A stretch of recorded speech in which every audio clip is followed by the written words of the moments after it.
Estimados participantes, bienvenidos a esta sesión. Acompáñenme a ver algunos casos relacionados con prestaciones adicionales para poder determinar si realmente estas circunstancias corresponden a reconocer prestaciones adicionales de obra. En el primer caso, imagínense que tenemos una zapata diseñada en el expediente técnico cuyo fondo está pues como a 1 metro, ¿correcto? Pero producto del estudio de mecánica de suelos, ¿no? Que sabemos pues que se realizan algunos puntos de exploración para poder determinar las características del suelo, nos dicen pues que a esa profundidad de 1 metro ya el suelo es apropiado para poder dar una zapata y que el suelo que es malo, ¿no? Está, digamos, a una profundidad de 50, 60 centímetros. Sin embargo, en el momento en el que se están haciendo las excavaciones, precisamente para ejecutar las zapatas,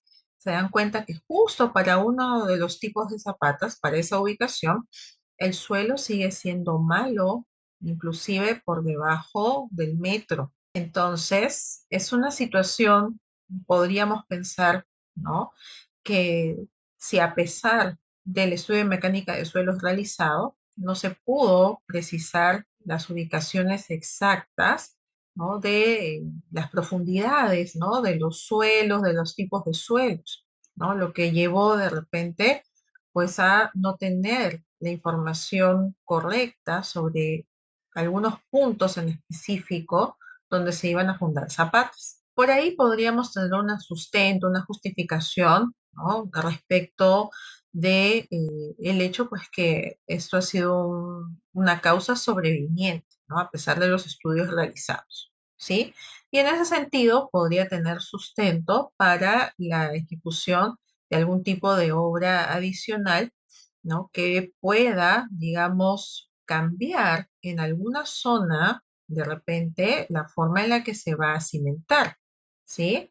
Porque si tenemos un suelo malo a una gran profundidad, ¿no? Hay que buscar tal vez otra alternativa de solución para la cimentación, ¿correcto?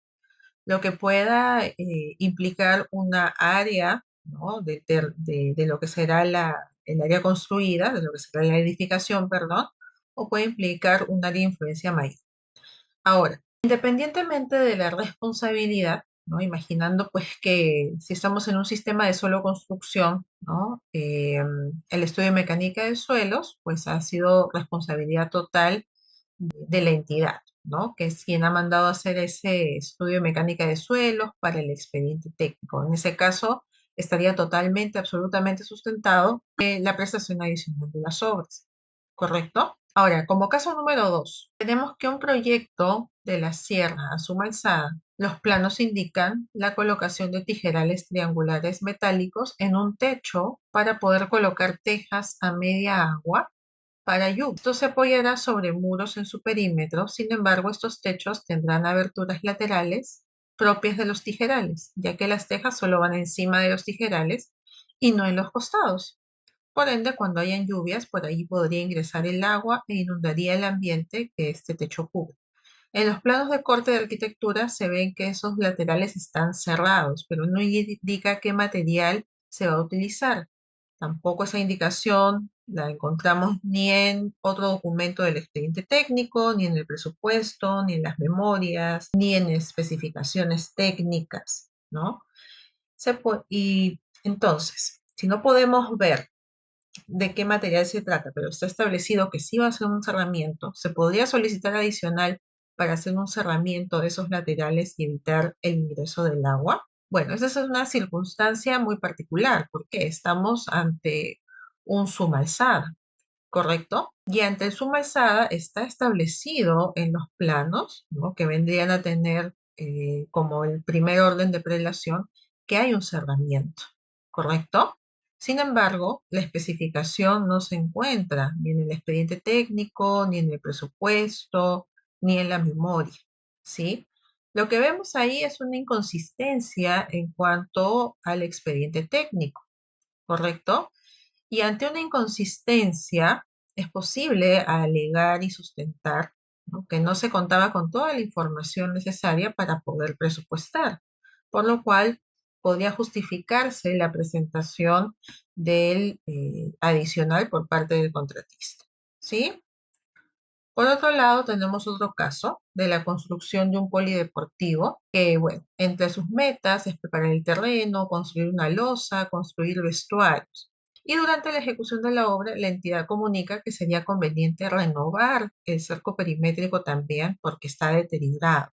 Entonces, es en ese escenario, digamos, factible considerar a la construcción del cerco perimétrico como una prestación adicional. Sabemos que el cerco está muy deteriorado, ¿no? Y puede ser razonable para la entidad hacer esa solicitud. Sin embargo, al no estar relacionado con el propósito de las obras, es un pedido, digamos, que es muy independiente a la necesidad relacionada con el polideportivo propiamente, ¿correcto? No se trata, digamos, de que la obra del cerco perimétrico sea una obra necesaria de ejecutarse, ¿no? Para poder obtener los resultados esperados para el cumplimiento de los objetivos, ¿sí?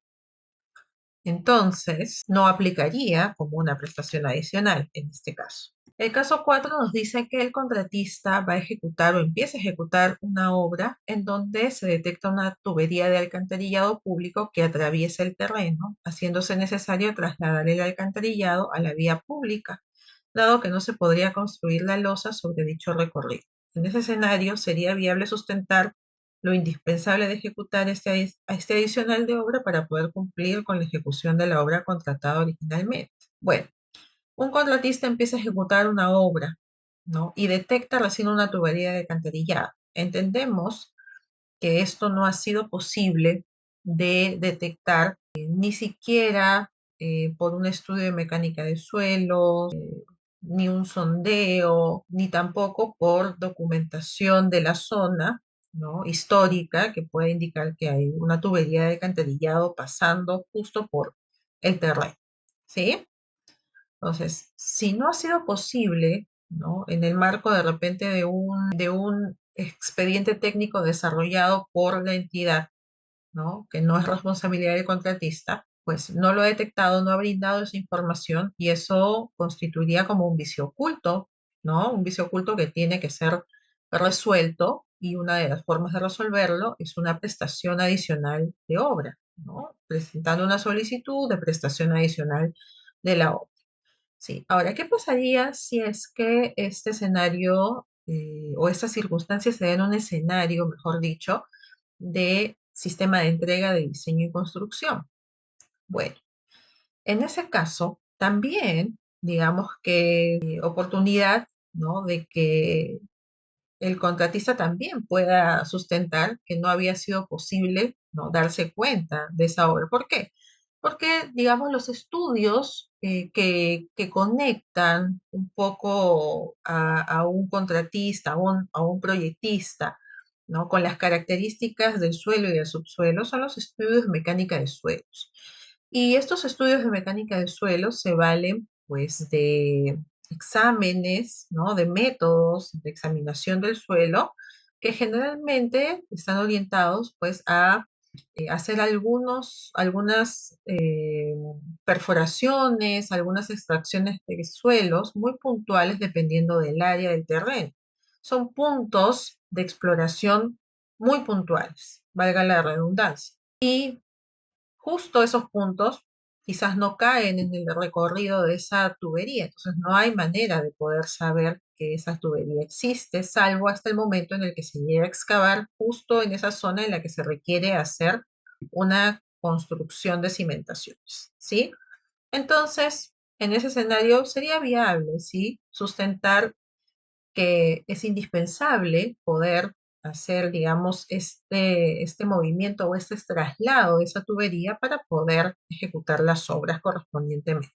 Y como último caso, se dice que el contratista advierte que en los planos de demolición de un proyecto no se incluye una cisterna preexistente que obstaculiza la construcción de vestuarios. Por eso el contratista va a solicitar se pueda gestionar la aprobación de un adicional de obra para incluir la demolición. Sin embargo, el supervisor advierte que en los planos de topografía del proyecto se señalaba la existencia de esa cisterna.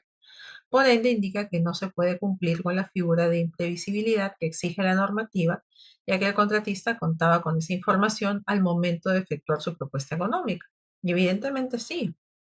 El contratista dice, en los planos de demolición no está la cisterna preexistente, ¿no? Según el contratista que alega eso. Entonces, como no está, yo no sabía que tenía que demoler esa infraestructura que está en el subsuelo, ¿no? Y yo necesito demolerla porque en esa zona justamente voy a construir unos vestuarios. Sin embargo, lo que dice el supervisor de obra es que esa información sí obraba a nivel de planos. No estaba de repente en los planos de demolición, pero sí llegaba a un nivel de detalle de conocer que hay la existencia de una cisterna, algunas dimensiones, a través de un plano, que no habrá sido el plano orientado al levantamiento para la demolición, pero sí era un plano de topografía, ¿no? Un plano de topografía que de cierta manera también es un levantamiento del estado actual, digamos, de un terreno, que en este caso también ha detectado, ¿no? Y ha mostrado como plano la existencia de esta infraestructura subterránea. Entonces, eso era de conocimiento entonces del contratista, por lo cual debería haberlo considerado como parte de su oferta técnico-económica para la ejecución de las obras. Entonces, en este caso no aplicaría para que pueda hacer una prestación adicional, ¿sí? Y bueno, como último punto de este módulo, vamos a ver otro expediente de prestación adicional, vamos a revisarlo. Acá podemos ver, por ejemplo, ¿no? De un gobierno regional de Ayacucho, algunos adicionales que hace poco, pues, digamos, se han tramitado, ¿no? Y figuran como aprobados, ¿no? Por ejemplo, tenemos en el caso de los adicionales del segundo trimestre, tenemos una aprobación de una prestación adicional número 3 y deductivo vinculante número 3 del mejoramiento y ampliación de servicios de educación básica regular de la institución educativa Luis Alberto Sánchez, ¿sí? Si nosotros nos remitimos a la información de la prestación adicional, ¿no? Podemos ver pues que mediante una resolución de gerencia general regional del 15 de mayo de 2025, que en el caso de gobiernos regionales sabemos que la autoridad de gestión administrativa recae en los gerentes regionales, ¿no? Gerencia general regional en este caso. Y bueno, lo que hace es sustentar un poco lo que será la aprobación de ese adicional y deductivo vinculante por medio de este acto resolutivo, indicando cuál es el monto del adicional, cuál es el monto del deductivo vinculante a favor de el Consorcio de Educación, que es el contratista ejecutor del proyecto, ¿sí? Entonces, vemos pues que se está cumpliendo a nivel de autoridad, ¿no? Y de forma para poder aprobar el adicional, se está cumpliendo pues, con estas condiciones. Si nosotros buscamos este proyecto en la consulta de inversiones, bueno, vamos a recoger en la ficha de ejecución, ¿ya?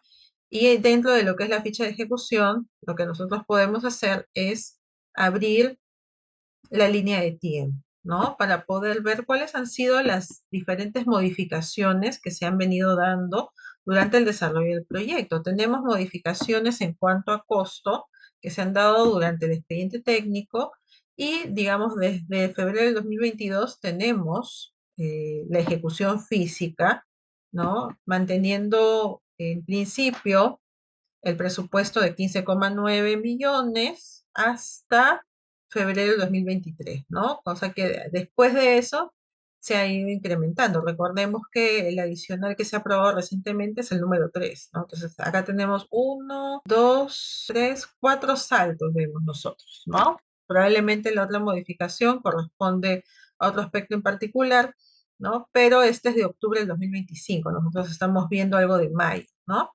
Bueno. Entonces, vamos a ver cada uno de los cambios, ¿no? Podemos revisar nosotros cada una de las modificaciones del expediente técnico para poder saber a qué se deben, ¿no? Generalmente se pueden deber a prestaciones adicionales o algún otro tipo de modificación en particular. ¿sí? Bueno, acá lo podemos ver. Podemos ver el formato 8A de registros en la fase de ejecución. Lo que hace es adjuntar, ¿no? Cada uno de esos registros cuenta con un informe, ¿no? Que permite saber cuáles son, digamos, las condiciones, ¿no? De la concepción técnica, si es que se está todavía cumpliendo con los criterios o con los indicadores de rentabilidad, ¿correcto? Y podemos ver también las resoluciones correspondientes del gobierno regional relacionadas con las modificaciones en cuanto al monto, ¿no? Vamos a ver una de ellas. Acá tenemos en el año 2021 que sucedieron esas modificaciones que hemos abierto. Básicamente, ¿no? Lo que hacen es aprobar el presupuesto de la actualización de costos del presupuesto y adjuntan la actualización de los costos. Propiamente no es un adicional. Sin embargo, ¿no? Estamos viendo pues que así como estos sustentos se van a presentar, cuando haya algún tipo de adicional de obras, ese es el sustento que se adjunta, ¿sí? Y acá tenemos más documentación, ¿no? Reajustes de precios, cronograma de la prestación adicional número 3 y deductivo vinculante, ¿no? Que son informaciones que son necesarias, ¿correcto? Para poder sustentar la consistencia del proyecto a pesar de las variaciones que se van a ir presentando, ¿sí? Acá podemos ver, por ejemplo, vamos a ver el presupuesto del adicional de obra número 3 y deductivo vinculante número 3. Aquí está el presupuesto, ¿no? Y podemos ver el resumen del presupuesto adicional, un costo directo, gastos generales y utilidad y el deductivo vinculante para poder compararlos, ¿no?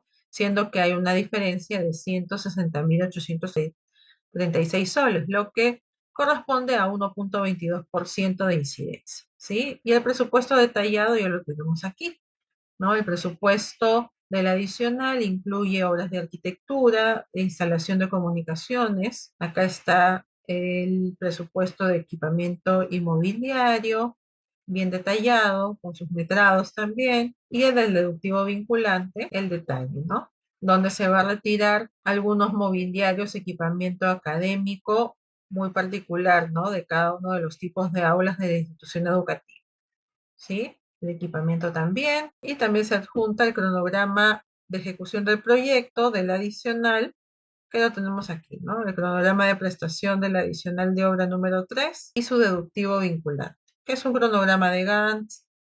Tenemos también un diagrama PERT-CPM y el cronograma de desembolso de las partidas genéricas, que está dividido solo en un mes. Está estimado ejecutar y valorizar en un mes. Y en el caso de partidas específicas, de igual modo. Y bueno, de esa manera también podemos revisar la información que nos interese respecto de alguna intervención en particular. En este caso podemos ver que están los archivos de las prestaciones adicionales 3, 2 y 1, ¿no? De los tres adicionales que se vienen sustentando para la obra, ¿sí? Bueno, nos vamos a quedar aquí entonces. Les agradezco mucho por su atención. Hasta una siguiente oportunidad.